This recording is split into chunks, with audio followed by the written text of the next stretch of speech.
d'abord remercier Stéphane et la EPS, bien sûr, de leur invitation. Moi, ça me fait très chaud au cœur d'être parmi vous aujourd'hui.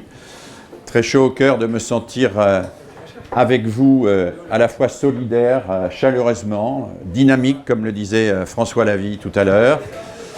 Merci donc de votre accueil. Merci infiniment. Peut-être vais-je commencer par un élément un peu personnel. Moi, j'ai toujours été le premier surpris et très surpris de constater que mes travaux pouvaient intéresser des professeurs d'EPS. J'avais moi-même été un très très mauvais élève en EPS et je gardais de l'EPS des souvenirs extrêmement cuisants. Moi, j'ai vécu l'EPS à une époque où la classe était divisée en 3 vagues. La vague des bons, la vague des moyens et la vague des mauvais. Et au sein de chaque vague, on était classé. Et moi, j'étais le dernier de la dernière vague. C'était terrible et j'ai passé des moments très durs, en particulier parce que je résistais pour des raisons assez mystérieuses à monter à la corde. Et je restais pendu au bas de la corde et le professeur, pour me faire honte, me laissait pendu pendant 10 minutes, un quart d'heure, devant mes camarades qui se moquaient de moi. Donc j'ai gardé un souvenir qui n'était pas très très heureux de l'EPS. Et j'ai été complètement sidéré de voir, quand j'ai commencé à travailler, que c'était avec les collègues d'EPS que je travaillais le mieux. Quand j'ai commencé à enseigner en collège, je me suis tout de suite embarqué dans un projet interdisciplinaire avec le professeur d'EPS de ma classe, puis avec tous les professeurs d'EPS de mon collège. En 1982, 81, 82, aucun d'entre vous n'était né ici.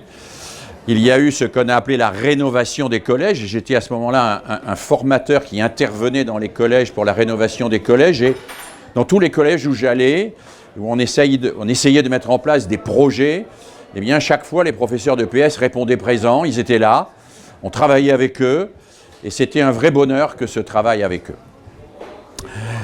Après, j'ai découvert l'EPS, et je l'ai découvert à travers la qualité de la formation initiale, de la formation continue des professeurs d'EPS. Je crois que c'est un mystère pour personne. C'est bien dans cette discipline, avec peut-être chez les CPE et chez les documentalistes, peut-être un peu chez les professeurs d'école aussi, c'est bien dans cette discipline que la formation initiale et la formation continue est de meilleure qualité. Quand j'ai commencé mes travaux de recherche, j'ai tout de suite été intéressé par ce que faisaient mes collègues à EPS, et j'ai tout de suite, avec des gens comme Pierre Parlebas, Georges Vigarello, engagé une interlocution. J'ai tout de suite été intéressé par les débats qui existaient à EPS. Pierre se souvient de ces débats, ils étaient vifs, mais ils étaient chaleureux en même temps. Et je trouve qu'il y a peu de disciplines qui a vécu ainsi des débats qui étaient à la fois des débats de didactique et des débats de société, d'une certaine manière. Pierre a eu la gentillesse de m'inviter une fois ou l'autre à participer à une soutenance de thèse qu'il dirigeait, et j'ai toujours eu beaucoup de plaisir, d'autant plus que j'avais travaillé pour ma part sur la question des interactions cognitives dans les groupes, et que c'est une question qui intéressait bien sûr les professeurs de PS. Mais au-delà de ce compagnonnage, je me suis souvent demandé qu'est-ce qui nous réunissait, quelle était cette sorte d'affinité précritique qui faisait que quand je me retrouvais avec un professeur de PS, j'avais le sentiment d'être sur la même longueur d'onde. Qu'est-ce qui se passait ?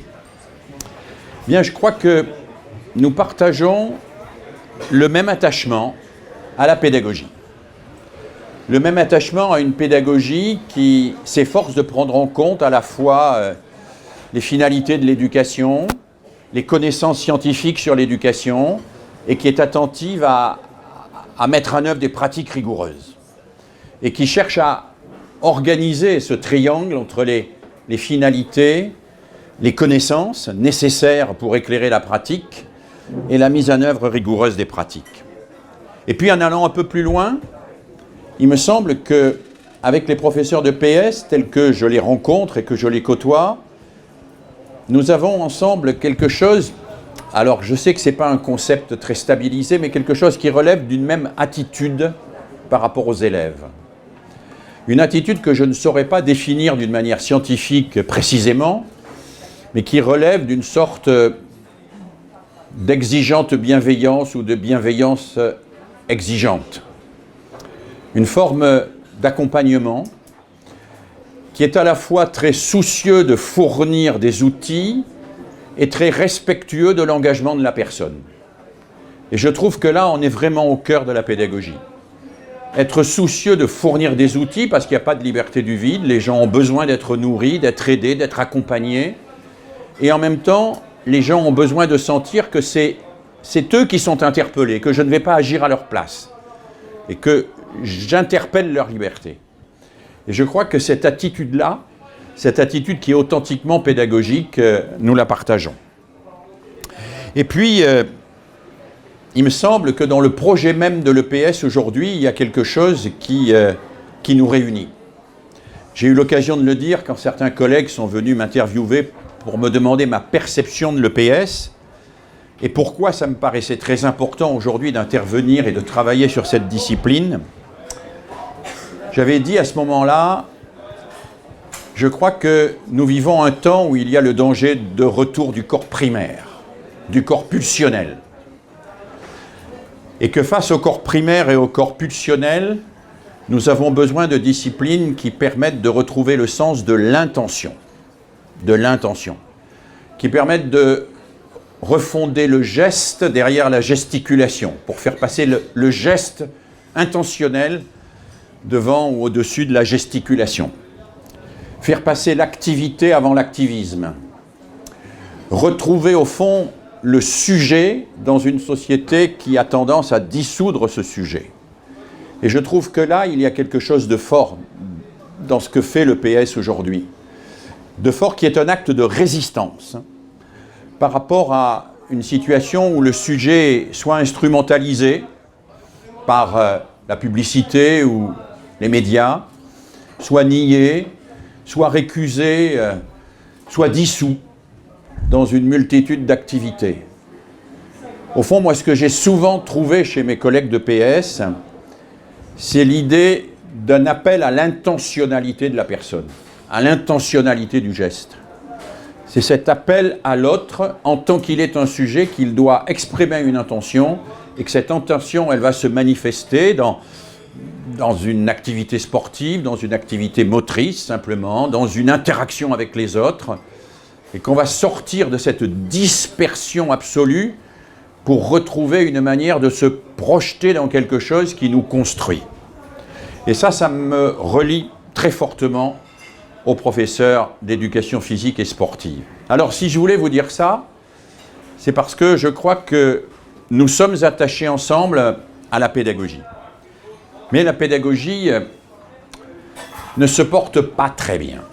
C'est la raison pour laquelle nous avons, avec Stéphane, intitulé cette rencontre « Faut-il désespérer de la pédagogie ?» C'était une manière un peu provocatrice aussi d'intituler ce moment ce soir. Je me sens pédagogue comme je vous sens pédagogue et je crois que nous sommes embarqués dans la même galère.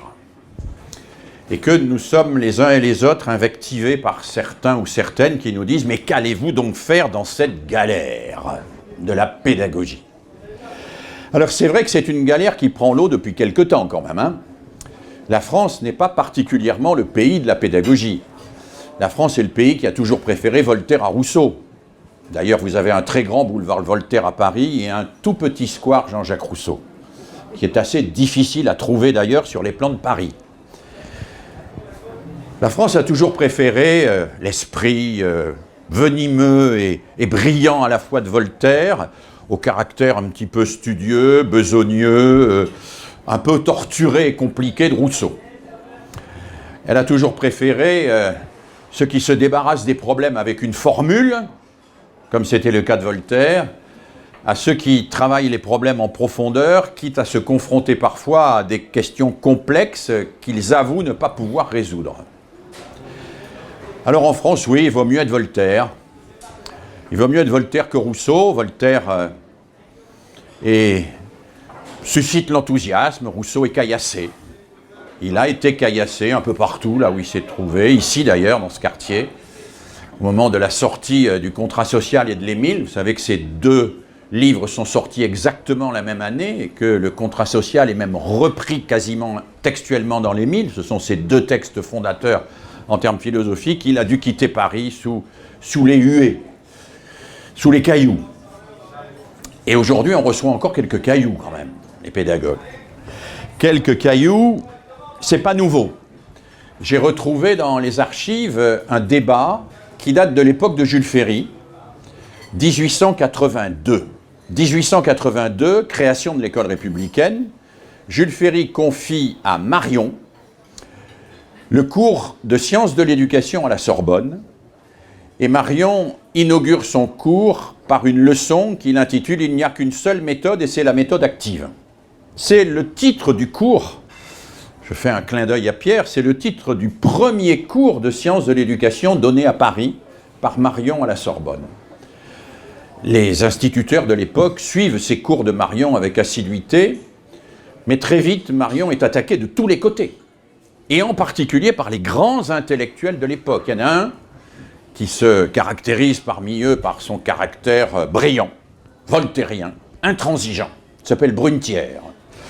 Brunetière, il est un peu contre tout. Il est contre Flaubert, contre Zola, contre Baudelaire, parce qu'il trouve que tout ça, c'est de la décadence. Il est aussi anti-Dreyfusard, parce qu'il considère qu'au fond, Dreyfus doit être coupable. Et il se rend anti-Dreyfusard, et il s'en prend violemment à Marion dans un texte célèbre qui est publié à l'époque dans la Revue des Deux Mondes, qui est l'équivalent un petit peu du Point, du Nouvel Obs, de tout ce que vous voulez, la grande revue intellectuelle qui se lisait dans tout Paris. Et il conclut cette attaque contre Marion en disant « Ça suffit les sciences de l'éducation, ayons avant tout des professeurs qui ne songent qu'à professer et moquons-nous définitivement de la pédagogie. » Moquons-nous définitivement de la pédagogie. Ayons avant tout des professeurs qui ne songent qu'à professer, c'est-à-dire des professeurs à qui l'on n'apprend qu'une seule chose, c'est la discipline qu'ils doivent enseigner. Et Durkheim, peu de temps après, reprendra cela. Il dira, professeur aussi à la Sorbonne, tout à côté d'ici, que quand il regarde ses collègues de la Sorbonne, qu'est-ce qu'il découvre? Il découvre ce qu'il appelle un vieux préjugé français contre la pédagogie. Un vieux préjugé français contre la pédagogie, contre ceux qui s'efforcent de transmettre des savoirs et de s'intéresser non seulement aux savoirs qu'ils transmettent, mais à ceux qui les reçoivent, dit Durkheim. Et il dit, il y a comme un péché en France de s'intéresser non seulement aux savoirs qu'on transmet, mais aussi à ceux qui les reçoivent. Alors, on n'en est pas tout à fait encore là, mais toujours quand même un peu là. Il y a relativement peu de grandes revues en France qui donnent une place à la pédagogie. Je ne sais pas si vous avez vu il y a quelque temps, je ne sais pas, une émission de télévision sur les questions pédagogiques. Il y en a relativement peu. À ma connaissance, il n'y en a pas eu depuis très très longtemps, y compris sur des chaînes qui consacrent beaucoup de temps à beaucoup de parlotte et de débats. Les questions pédagogiques n'intéressent pas l'opinion et elles sont un peu méprisées. D'une certaine manière, elles sont renvoyées à un ministre que pourtant j'ai bien connu, avec qui j'ai beaucoup discuté, qui disait ça, a des problèmes de couche-culotte. Hein? La pédagogie, c'est pour les petits. Au fur et à mesure qu'on grandit, on n'a plus besoin de pédagogie, on a besoin de savoir. Alors je vais structurer évidemment mon propos en deux temps. Premier temps, quelles sont les raisons qui nous feraient désespérer aujourd'hui de la pédagogie? Et puis deuxième temps, évidemment, quelles sont les raisons qui nous font espérer et qui nous rassemblent aujourd'hui?